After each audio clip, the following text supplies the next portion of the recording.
Topic है Hindi grammar का एक टॉपिक है समास, जिससे हमेशा 1 नंबर या 2 नंबर के क्वेश्चन आपके पूछे जाते हैं। तो सबसे पहले ये जानना है कि समास होता क्या है। तो समास किसको कहते हैं? तो 2 या 2 से अधिक पदों के मेल से बने सार्थक शब्द को ही क्या कहते हैं? समास कहते हैं। तो समास के टोटल कितने भेद हैं? तो 6। टोटल भेद कितने हैं? 6। तो इसमें पहला हो गया आपका अव्ययी भाव समास। अव्ययी भाव समास, ठीक है। दूसरा बहुव्रीहि, तीसरा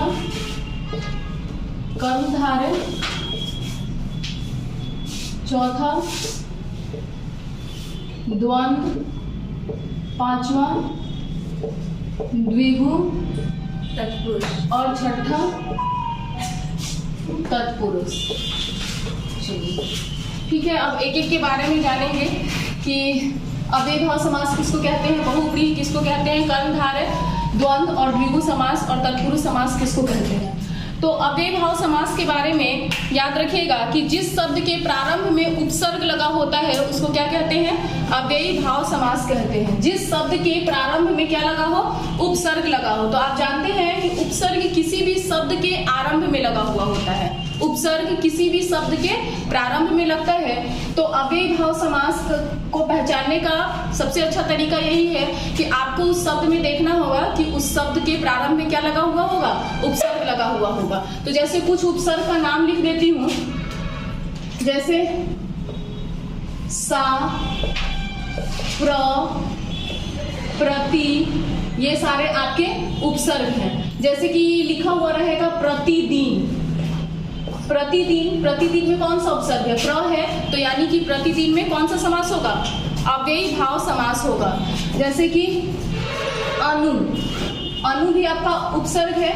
तो अनु से यदि अनुज, अनुज बनाते हैं, अनुज ये भी एक शब्द है, तो इसमें भी कौन सा उपसर्ग लगा हुआ है? अनु उपसर्ग लगा हुआ है। तो ये भी आपका क्या है?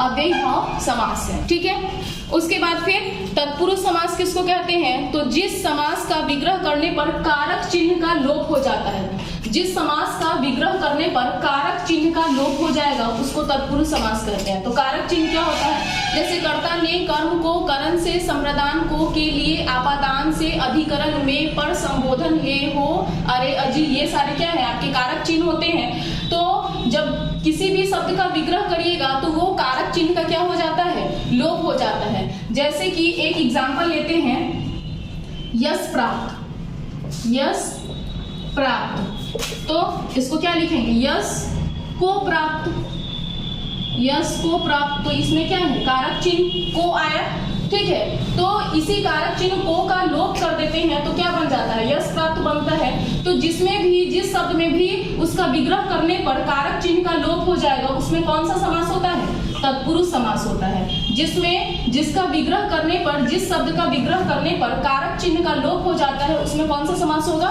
तत्पुरुष समास होगा, ठीक है। दूसरा एग्जाम्पल लिखिए, मन चाहा, मन चाहा, मन से चाहा, मन से चाहा, ठीक है। तो इसमें भी कारक चिन्ह क्या है? से है। तो कारक चिन्ह का लोप हो जाता है जिस शब्द से, तो उसको कौन सा समास कहेंगे? तत्पुरुष समास कहेंगे। क्लियर हो गया तत्पुरुष समास। अव्ययी भाव के बारे में हमने जाना कि जिस शब्द के प्रारंभ में उपसर्ग लगा हो उसको कौन सा समास कहेंगे? अव्ययी भाव समास कहेंगे। फिर तत्पुरुष समास के बारे में हमने पढ़ा कि जिस शब्द का विग्रह करने पर कारक चिन्ह का लोप हो जाएगा उसको कौन सा समास कहेंगे? तत्पुरुष समास कहेंगे, ठीक है। उसके बाद आइए कर्मधारय समास। तो जिस समास में प्रथम पद दूसरे पद की विशेषता बताता है उसे ही कर्मधारय समास कहेंगे। कर्मधारय समास किसको कहेंगे? कर्मधारय समास किसको कहेंगे?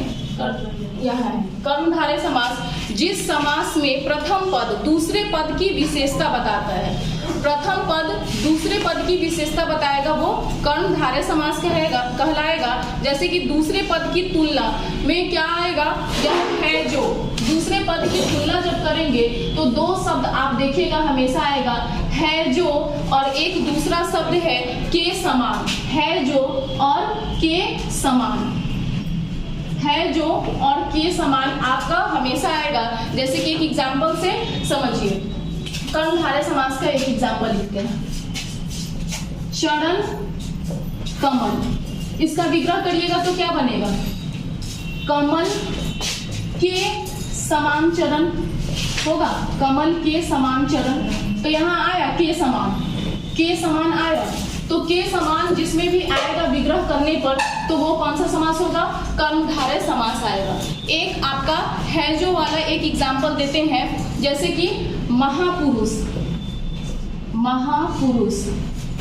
तो इसका क्या लिखेंगे, महान है जो पुरुष, ठीक है, महान है जो पुरुष। तो इसमें भी क्या आ रहा है जो आ रहा है। तो आप हमेशा ध्यान रखिएगा कि कर्मधारय समास में दो शब्द विग्रह करने पर हमेशा आएगा, एक या तो के समान और दूसरा है जो, ठीक है। अव्ययीभाव हो गया, कर्मधारय हो गया, और हमने तत्पुरुष पढ़ लिया, बच गया बहुव्रीहि, द्वंद्व और द्विगु।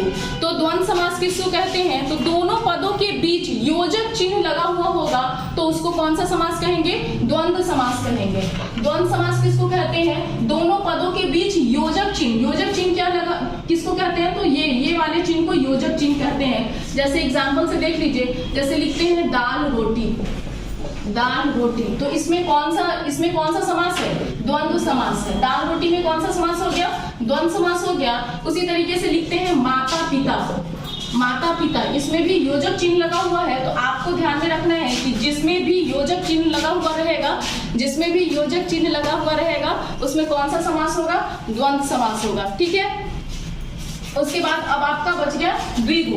तो द्विगु किसको कहते हैं, तो जिसके प्रारंभ में संख्यावाचक शब्द लगा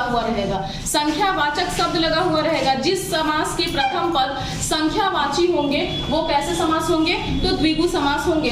जैसे कि एक एग्जाम्पल देते हैं द्विगु समास का, दोपहर,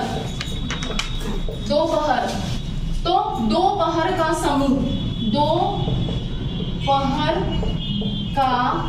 समूह, इसमें भी क्या लगा हुआ है, संख्यावाची शब्द है आरंभ में। तो जिसमें भी संख्यावाची शब्द प्रारंभ में लगा हुआ रहेगा उसमें कौन सा समास होगा, द्विगु समास होगा। एक दूसरा एग्जाम्पल, त्रिकोण को क्या लिखेंगे, तीन कोनों का समूह, क्लियर है। तो त्रिकोण में भी कौन सा समास होगा, द्वंद्व समास होगा, ठीक है। अब लास्ट है आपका बच गया बहुव्रीहि। तो बहुव्रीहि समास किसको कहते हैं, तो जिस समास में कोई भी पद प्रधान न हो, अर्थात दोनों पद मिलकर किसी तीसरे पद की ओर संकेत करता हो, जिसमें कोई भी पद प्रधान नहीं होता है और दोनों ही पद मिलकर कोई तीसरा ही अर्थ देता है।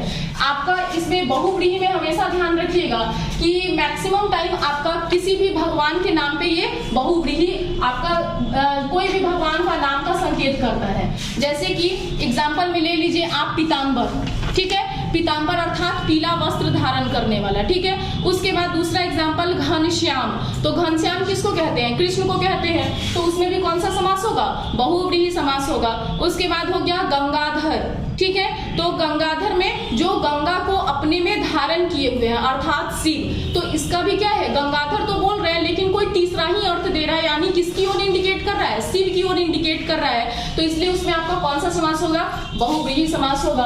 तो आज का टॉपिक समास आपका खत्म हो गया। अगर वीडियो अच्छी लगे तो लाइक, सब्सक्राइब और शेयर जरूर करें। Thank you.